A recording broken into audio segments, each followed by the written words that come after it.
ಯಲಹಂಕ ಬಳಿ ಇರುವಂತಹ ವಾಯುನೆಲೆಯಲ್ಲಿ ಇವತ್ತಿನಿಂದ ಏರ್ ಶೋ ಆರಂಭ ಆಗಿದೆ. ಈ ಏರ್ ಶೋದಲ್ಲಿ ಬದ್ಧ ವೈರಿಗಳ ಮುಖಾಮುಖಿಯಾಗಿದೆ.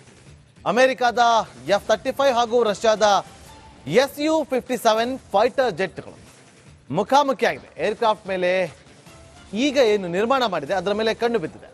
ಈ ಏರ್ಕ್ರಾಫ್ಟ್ ಬಗ್ಗೆ ಗಿರೀಶ್ ಲಿಂಗಣ್ಣನವರು ವಿವರಣೆಯನ್ನ ಕೊಟ್ಟಿದ್ದಾರೆ. ರಿಪಬ್ಲಿಕ್ ಕನ್ನಡದಲ್ಲಿ ಏರ್ಕ್ರಾಫ್ಟ್ಗಳ ಬಗ್ಗೆ ಎಕ್ಸ್ಕ್ಲೂಸಿವ್ ಮಾಹಿತಿ ಇದೆ. ಬದ್ಧ ವೈರಿಗಳ ಮುಖಾಮುಖಿಯಾಗಿದೆ.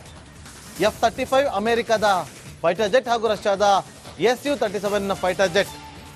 ಈ ಬದ್ಧ ವೈರಿಗಳನ್ನು ನಿರ್ಮಾಣ ಮಾಡಿರುವಂತಹ ಏರ್ಕ್ರಾಫ್ಟ್ ಮೇಲೆ ಈಗ ಎಲ್ಲರ ಕಣ್ಣು ನೆಟ್ಟಿರುವಂಥದ್ದು. ಇದರ ಬಗ್ಗೆ ಗಿರೀಶ್ ಲಿಂಗಣ್ಣನವರು ಒಂದು ಎಕ್ಸ್ಪ್ಲೇನ್ ಅನ್ನ ಮಾಡಿದ್ದಾರೆ. ರಿಪಬ್ಲಿಕ್ ಕನ್ನಡದಲ್ಲಿ ಏರ್ಕ್ರಾಫ್ಟ್ಗಳ ಎಕ್ಸ್ಕ್ಲೂಸಿವ್ ಮಾಹಿತಿ ಇದೆ.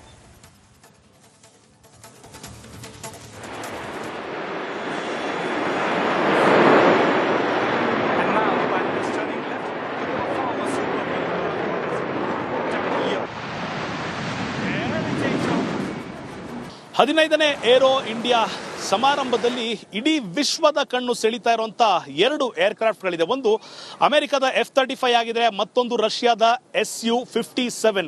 ಬದ್ಧ ವೈರಿ ರಾಷ್ಟ್ರಗಳಿಂದ ನಿರ್ಮಿಸಲಾಗಿರುವಂಥ ಎರಡು ಸ್ಟೆಲ್ತ್ ಏರ್ಕ್ರಾಫ್ಟ್ಗಳಿದಾಗಿರುವಂಥದ್ದು. ವಿಶೇಷತೆ ಏನು ಅಂತ ಮಾತಾಡೋದಕ್ಕೆ ಗಿರೀಶ್ ಲಿಂಗಣ್ಣ ಅವ್ರ ಜೊತೆ ನಾನಿದ್ದೇನೆ. ಗಿರೀಶ್ ಲಿಂಗಣ್ಣ ಅವರು ಕಳೆದ ಅನೇಕ ವರ್ಷಗಳಿಂದ ನಮಗೆ ಇಲ್ಲಿರುವಂಥ ಏರ್ಕ್ರಾಫ್ಟ್ಗಳ ವೈಶಿಷ್ಟ್ಯತೆಯನ್ನು ತಿಳಿಸ್ಕೊಂಡು ಬರ್ತಿದ್ದಾರೆ. ಈ ಬಾರಿ ಕೂಡ ನಮ್ಮೊಟ್ಟಿಗಿದ್ದಾರೆ. ಸರ್, ನಿಮ್ಮ ಬಗ್ಗೆ ಇಂಟ್ರೊಡಕ್ಷನ್ ನಾನೇನು ಕೊಡ್ಲಿಕ್ಕೆ ಹೋಗಲ್ಲ, ಎಲ್ರಿಗೂ ಗೊತ್ತಿದೆ. ಸುಖೋಯ್ 57, F-35 ಇದೆರಡೇ ಹೆಸರು ಈ ಸರಿ ಏರ್ ಶೋಲ್ ಓಡ್ತಾ ಇರೋದು. ಯಾಕೆ ಈ ಎರಡು ಹೆಸರು ಅಷ್ಟು ಇಂಪಾರ್ಟೆಂಟು? ಸುಖೋಯ್ 57, F-35 ಏನು ಡಿಫ್ರೆನ್ಸು, ಯಾವ ಚೆನ್ನಾಗಿದೆ? ಸುಖಾಯ್ 57 ಮತ್ತು F-35 ಎರಡು 5ನೇ ಜನರೇಷನ್ ಏರ್ಕ್ರಾಫ್ಟ್, 5ನೇ ತಲೆಮಾರಿನ ಏರ್ಕ್ರಾಫ್ಟ್. ನಮ್ಮಲ್ಲಿ ಇನ್ನೂ 5ನೇ ತಲೆಮಾರಿನ ಏರ್ಕ್ರಾಫ್ಟ್ ಇನ್ನೂ ಮ್ಯಾನುಫ್ಯಾಕ್ಚರ್ ಮಾಡಿಲ್ಲ ಅಥವಾ ಭಾರತದ ಹತ್ರ ಇಲ್ಲ. ಸ್ಪೀಡ್ ಬಂದು ಹತ್ತತ್ರ 2233 ಕಿಲೋಮೀಟರ್ ಸ್ಪೀಡ್ ಇದೆ. ಮತ್ತು ಸ್ಟೆಲ್ತ್ ಫೀಚರ್. ಸ್ಟೆಲ್ತ್ ಅಂದರೆ ನಿಮಗೆ ರಡಾರ್ ಕಣ್ಣಿಗೆ ಕಾಣಲ್ಲ. ಅಂದರೆ ನೋಡಿ, ರಡಾರ್ ನೀವು ಒಂದು ದೇಶದೊಳಗೆ ಎಂಟ್ರಿ ಆಗ್ತಾನೆ ರಡಾರ್ ಕಂಡುಬಿಡುತ್ತೆ, ಹೋಗುತ್ತೆ. ಆದರೆ ಒಂದು 200-300 ಮೀಟ್ರ್ ಹೈಟಲ್ಲಿ ಏನೇ ವಸ್ತು ಹೋದ್ರೂ ನಿಮ್ಮ ರಡಾರ್ ಕಣ್ಣಿಗೆ ಕಂಡುಬಿಡುತ್ತೆ. ಇದು ಹತ್ತತ್ರ 66,000 ಹೈಟ್ ತನಕ ಹೋಗುತ್ತೆ. ಇದು ನೆಲದಿಂದ ಮೇಲೆ. That is the service ceiling ಅಂತ ಕರೀತಾರೆ. ಇವಾಗ ನಮ್ಮ ಹತ್ರ ಇರೋ ಏರ್ಕ್ರಾಫ್ಟ್ ಎಲ್ಲ 55-56,000 ತನಕ ಹೋಗ್ಬೋದು, ಬಟ್ ಇಟ್ 66,000 ತನಕ ಹೋಗುತ್ತೆ.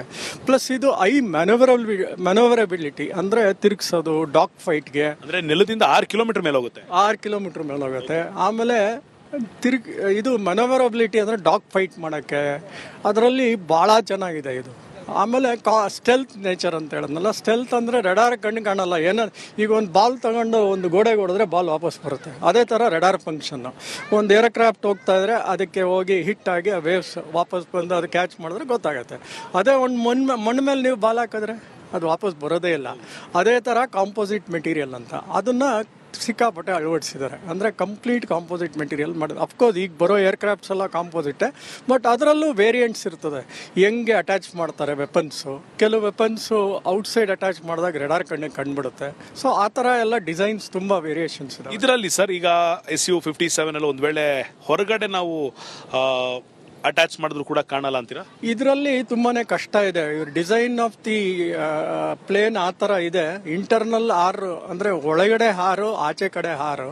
ಅಫ್ಕೋರ್ಸ್ ಆ ಮಿಸೈಲ್ಸೂ ದೇ ಆರ್ ಕಾಂಪೋಸಿಟ್ ಇದೆ and it's very difficult to radar to detect ಅಂತ ಹೇಳ್ತಾರೆ. 12 ಪಾಯಿಂಟ್ ಇದೆ ಇದರಲ್ಲಿ. ಮಿಸೈಲ್ಸ್ ಅಟ್ಯಾಚ್ ಮಾಡೋಕ್ಕೆ 12 ಪಾಯಿಂಟ್ ಇದೆ ಇದರಲ್ಲಿ. ಯಲಹಂಕ ಬಳಿ ಇರುವಂತಹ ವಾಯುನೆಲೆಯಲ್ಲಿ ಇವತ್ತಿನಿಂದ ಏರ್ ಶೋ ಆರಂಭ ಆಗಿದೆ. ಈ ಏರ್ ಶೋದಲ್ಲಿ ಬದ್ಧ ವೈರಿಗಳ ಮುಖಾಮುಖಿಯಾಗಿದೆ.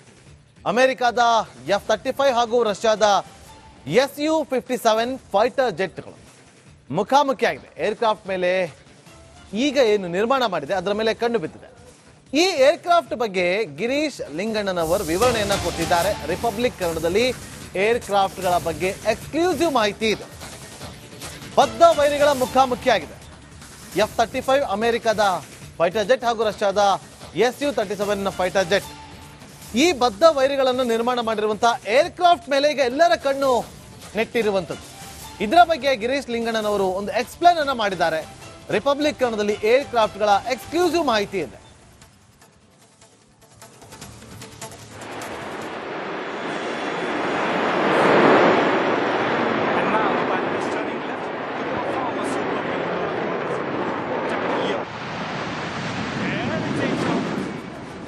15ನೇ ಏರೋ ಇಂಡಿಯಾ ಸಮಾರಂಭದಲ್ಲಿ ಇಡೀ ವಿಶ್ವದ ಕಣ್ಣು ಸೆಳೀತಾ ಇರುವಂತ ಎರಡು ಏರ್ಕ್ರಾಫ್ಟ್ಗಳಿದೆ. ಒಂದು ಅಮೆರಿಕದ F-35 ಆಗಿದೆ, ಮತ್ತೊಂದು ರಷ್ಯಾದ Su-57. ಬದ್ಧ ವೈರಿ ರಾಷ್ಟ್ರಗಳಿಂದ ನಿರ್ಮಿಸಲಾಗಿರುವಂತ ಎರಡು ಸ್ಟೆಲ್ತ್ ಏರ್ಕ್ರಾಫ್ಟ್ಗಳಿದಾಗಿರುವಂತದ್ದು. ವಿಶೇಷತೆ ಏನು ಅಂತ ಮಾತಾಡೋದಕ್ಕೆ ಗಿರೀಶ್ ಲಿಂಗಣ್ಣ ಅವ್ರ ಜೊತೆ ನಾನಿದ್ದೇನೆ. ಗಿರೀಶ್ ಲಿಂಗಣ್ಣ ಅವರು ಕಳೆದ ಅನೇಕ ವರ್ಷಗಳಿಂದ ನಮಗೆ ಇಲ್ಲಿರುವಂತ ಏರ್ಕ್ರಾಫ್ಟ್ಗಳ ವೈಶಿಷ್ಟ್ಯತೆಯನ್ನ ತಿಳಿಸ್ಕೊಂಡು ಬರ್ತಿದ್ದಾರೆ. ಈ ಬಾರಿ ಕೂಡ ನಮ್ಮೊಟ್ಟಿಗಿದ್ದಾರೆ. ಸರ್, ನಿಮ್ಮ ಬಗ್ಗೆ ಇಂಟ್ರೊಡಕ್ಷನ್ ನಾನೇನು ಕೊಡ್ಲಿಕ್ಕೆ ಹೋಗಲ್ಲ, ಎಲ್ರಿಗೂ ಗೊತ್ತಿದೆ. ಸುಖೋಯ್ 57, F-35 ಇದೆರಡೇ ಹೆಸರು ಈ ಸರಿ ಏರ್ ಶೋಲ್ ಓಡ್ತಾ ಇರೋದು. ಯಾಕೆ ಈ ಎರಡು ಹೆಸರು ಅಷ್ಟು ಇಂಪಾರ್ಟೆಂಟು? ಸುಖೋಯ್ 57, F-35 ಏನು ಡಿಫ್ರೆನ್ಸು, ಯಾವ ಚೆನ್ನಾಗಿದೆ?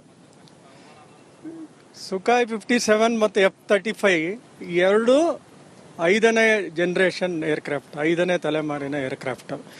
ನಮ್ಮಲ್ಲಿ ಇನ್ನೂ 5ನೇ ತಲೆಮಾರಿನ ಏರ್ಕ್ರಾಫ್ಟ್ ಇನ್ನೂ ಮ್ಯಾನುಫ್ಯಾಕ್ಚರ್ ಮಾಡಿಲ್ಲ ಅಥವಾ ಭಾರತದ ಹತ್ರ ಇಲ್ಲ. ಸ್ಪೀಡ್ ಬಂದು ಹತ್ತತ್ರ 2233 ಕಿಲೋಮೀಟರ್ ಸ್ಪೀಡ್ ಇದೆ. ಮತ್ತು ಸ್ಟೆಲ್ತ್ ಫೀಚರ್, ಸ್ಟೆಲ್ತ್ ಅಂದರೆ ನಿಮಗೆ ರೆಡಾರ್ ಕಣ್ಣಿಗೆ ಕಾಣಲ್ಲ. ಅಂದರೆ ನೋಡಿ, ರೆಡಾರ್ ನೀವು ಒಂದು ದೇಶದೊಳಗೆ ಎಂಟ್ರಿ ಆಗ್ತಾನೆ ರೆಡಾರ್ ಕಂಡುಬಿಡುತ್ತೆ, ಹೋಗುತ್ತೆ. ಆದರೆ ಒಂದು 200-300 ಮೀಟ್ರ್ ಹೈಟಲ್ಲಿ ಏನೇ ವಸ್ತು ಹೋದ್ರೂ ನಿಮ್ಮ ರೆಡಾರ್ ಕಣ್ಣಿಗೆ ಕಂಡುಬಿಡುತ್ತೆ. ಇದು ಹತ್ತತ್ರ 66,000 ಹೈಟ್ ತನಕ ಹೋಗುತ್ತೆ. ಇದು ನೆಲದಿಂದ ಮೇಲೆ, that is the service ceiling ಅಂತ ಕರೀತಾರೆ. ಇವಾಗ ನಮ್ಮ ಹತ್ರ ಇರೋ ಏರ್ಕ್ರಾಫ್ಟ್ ಎಲ್ಲ 55-56,000 ತನಕ ಹೋಗ್ಬೋದು, ಬಟ್ ಇಟ್ 66,000 ತನಕ ಹೋಗುತ್ತೆ. ಪ್ಲಸ್ ಇದು ಮ್ಯಾನೋವರಬಿಲಿಟಿ ಅಂದರೆ ತಿರುಗಿಸೋದು, ಡಾಗ್ ಫೈಟ್ಗೆ. ಅಂದರೆ ನೆಲದಿಂದ 6 ಕಿಲೋಮೀಟರ್ ಮೇಲೆ ಹೋಗುತ್ತೆ. 6 ಕಿಲೋಮೀಟರ್ ಮೇಲೆ ಹೋಗುತ್ತೆ. ಆಮೇಲೆ ಇದು ಮ್ಯಾನೋವರಬಿಲಿಟಿ ಅಂದರೆ ಡಾಗ್ ಫೈಟ್ ಮಾಡೋಕ್ಕೆ ಅದರಲ್ಲಿ ಭಾಳ ಚೆನ್ನಾಗಿದೆ ಇದು. ಆಮೇಲೆ ಸ್ಟೆಲ್ತ್ ನೇಚರ್ ಅಂತ ಹೇಳಿದ್ನಲ್ಲ, ಸ್ಟೆಲ್ತ್ ಅಂದರೆ ರೆಡಾರ್ ಕಣ್ಣು ಕಾಣಲ್ಲ. ಈಗ ಒಂದು ಬಾಲ್ ತಗೊಂಡು ಒಂದು ಗೋಡೆಗೆ ಹೊಡೆದ್ರೆ ಬಾಲ್ ವಾಪಸ್ ಬರುತ್ತೆ, ಅದೇ ಥರ ರೆಡಾರ್ ಫಂಕ್ಷನ್ನು. ಒಂದು ಏರ್ಕ್ರಾಫ್ಟ್ ಹೋಗ್ತಾ ಇದ್ರೆ ಅದಕ್ಕೆ ಹೋಗಿ ಹಿಟ್ ಆಗಿ ವೇವ್ಸ್ ವಾಪಸ್ ಬಂದು ಅದು ಕ್ಯಾಚ್ ಮಾಡಿದ್ರೆ ಗೊತ್ತಾಗುತ್ತೆ. ಅದೇ ಒಂದು ಮಣ್ಣು ಮೇಲೆ ನೀವು ಬಾಲ್ ಹಾಕಿದ್ರೆ ಅದು ವಾಪಸ್ ಬರೋದೇ ಇಲ್ಲ.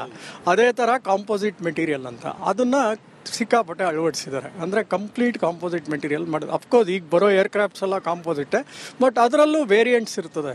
ಹೆಂಗೆ ಅಟ್ಯಾಚ್ ಮಾಡ್ತಾರೆ ವೆಪನ್ಸು, ಕೆಲವು ವೆಪನ್ಸು ಔಟ್ಸೈಡ್ ಅಟ್ಯಾಚ್ ಮಾಡಿದಾಗ ರೆಡಾರ್ ಕಣ್ಣಿಗೆ ಕಂಡುಬಿಡುತ್ತೆ. ಸೊ ಆ ಥರ ಎಲ್ಲ ಡಿಸೈನ್ಸ್ ತುಂಬ ವೇರಿಯೇಷನ್ಸ್ ಇದೆ ಇದರಲ್ಲಿ. ಸರ್, ಈಗ Su-57 ಅಲ್ಲಿ ಒಂದು ವೇಳೆ ಹೊರಗಡೆ ನಾವು ಅಟ್ಯಾಚ್ ಮಾಡಿದ್ರು ಕೂಡ ಕಾಣಲ್ಲ ಅಂತೀರಾ? ಇದರಲ್ಲಿ ತುಂಬಾನೇ ಕಷ್ಟ ಇದೆ. ಡಿಸೈನ್ ಆಫ್ ದಿ ಪ್ಲೇನ್ ಆ ಥರ ಇದೆ. ಇಂಟರ್ನಲ್ ಹಾರು ಅಂದರೆ ಒಳಗಡೆ ಹಾರು, ಆಚೆ ಕಡೆ ಹಾರು.